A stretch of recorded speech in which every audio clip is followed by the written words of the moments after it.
fellow YouTubers, Killer Craig, Double Toys and 2, here to bring you a review on the Marvel Select Iron Hulkbuster. Yes, I do want the Marvel Legends one, but I don't feel like spending that money for it. And I went to Disney store and saw this, and I had to get it. Very cool. Let's take a quick look at the box, and let's look at all the detail on this very nice looking figure. Alright, Disney, gotta put your logo everywhere. Disney store at the bottom. The Hulkbuster and Iron Man right here in the corner. Figure is showing. It shows the Hulkbuster, and you can tell he's going up against the Hulk at the bottom. There's his fingers. On this side, just the side of the figure. And here we got the gigantic Marvel Select looking Hulkbuster, looking very good and very cool. Wow, that is some nice box art there. All right, here is the Hulkbuster out of the box, and all I can say is, oh my god. Okay, this is how a Marvel Select figure should be.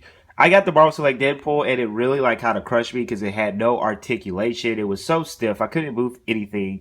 And I just I had to have this Hulkbuster because it looked too cool. Even if it just stood there like a statue, it looked too cool not to get. And it has so much articulation, and it's not stiff. It's blowing my mind. Let's take a quick look at the details, and then we'll look at the actual articulation. See, the metallic paint goes up the leg. You can see they put little holes in there that look like vents. The gold here looks very good that they did for it here. I'm liking the gold here. It all is very shiny figure. Did a very nice job on the detail around here. I'm not seeing any bleeding on it either. Just looks very nice. Very cool. The back is a solid red. See, they put a little gray here where the hydraulics would be. There you can see where some of the articulation is. The nice, very good looking silver that they use for the insides. Here you have like a small scuff here, but it doesn't look too bad. You can see they use more of the very metallic red and the gold and the silver. Looks very good together. Still some gold in there as you go up. All these little designs they put in here look very nice. These look very cool. It looks like steam will come out. And they use a different shade of red here. It's a little darker and a very nice silver. Really makes it stick out all the gloss they put into this figure. These flaps that you can move so they don't hinder the articulation. I really like that. And they painted them very good too. You see here, they did good on the gray, more of the metallic red. I just wish they would have made these fingers where they are articulated, but they are not. You're not able to move any other figures, but if they would have did that, this would have been like on its way to Hot Toys level. That would have been awesome. But you do get one that's like a closed fist and one that is a completely open fist, which is still very easy to put in different poses with that. So that does look good. They did an awesome job on the head. It's kind of tucked in there. You can turn it, I think so. But, you know, since it's in there, it's not going to be able to really look up or look down, which is cool. Makes sense for the design of this Hulkbuster. Did good on the blue eyes. The front's looking very nice. And I like the way they did the design of the abs. And there's so much articulation in there. This thing is completely blown my mind, you guys. Shoulder pads are on their own little peg that make it move so it doesn't hinder the articulation of the arms. Very nice. On the inside, you can see where they actually put the gray in there for the hydraulics on the arm. Those look very good too. Just the detail of this figure is pretty awesome. The forearm guards look very good too. Looks very nice. They put gray in like the right spots. I really do like that.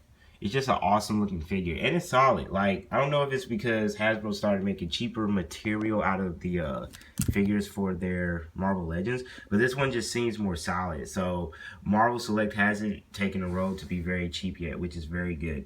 Now, here is a size comparison right next to the Marvel Legends Hulk from the movie. And it actually doesn't look that bad. You can see he's a tad bigger than the Hulk, but it looks like they're kind of equal size. So that would be a pretty good fight. You can see it's so many cool fight poses to get into. Very nice. Oh yeah. Alright, so now I think I might pick up some more Marvel Select figures, because this one is like pretty awesome. It's just like, this was like what, 24 bucks, and that's how much you usually have to start off with a lot of Marvel Legends when you can't find them in stores at scalper's price, or they're 30 or 40, so it doesn't really matter. And I feel like this is completely worth what you're paying for it. I do like Marvel Legends, but at the same time, I don't feel like nowadays you're getting what you actually pay for it. Like, say you would have got what you paid for like the Marvel Legends Bishop, but not so much for this one. So now let's take a quick look at the articulation. And as you can see here, what we're going to do is start with the legs. It has ankle pivot, very nice ankle pivot. You can move it a little bit up and down. It can bend here at the knee. You can twist here at the thigh, very nice. Look at that. This is the Hulkbuster. Look at how far he can spread his legs out. Look at that. And whenever I get to build a figure, it better not put it to shame too bad. And you can see here, this can bend here. You can twist side to side. So many very cool poses that you can do. The head is actually able to move a little bit in here. You already know that these are actually on a ball joint here that make them able to move. Very cool. These can move up and down. They can go completely around. Twist here at the bicep. They can bend. The only place where it was a little stiff, but not even that stiff for real, was here in the what's it called? The elbows where it bends. And you can move the fist, and it can pivot just a little bit. So very, very nice figure. It's very solid. It's very easy to stand. I love that. And it just looks very cool and awesome. Like, they nailed this. Like, if you haven't picked up one, I would go and pick it up, because this will help you to re-get into why you love to collect figures, because they just did an awesome job on it. This is well worth the money. 24 bucks at Disney. If it's still there, go and pick it up, because you will love it and you will like it, because I do. This has been a review by Caleb Craig Deadpool Toys with 2. I'll see you guys in future videos. Bye.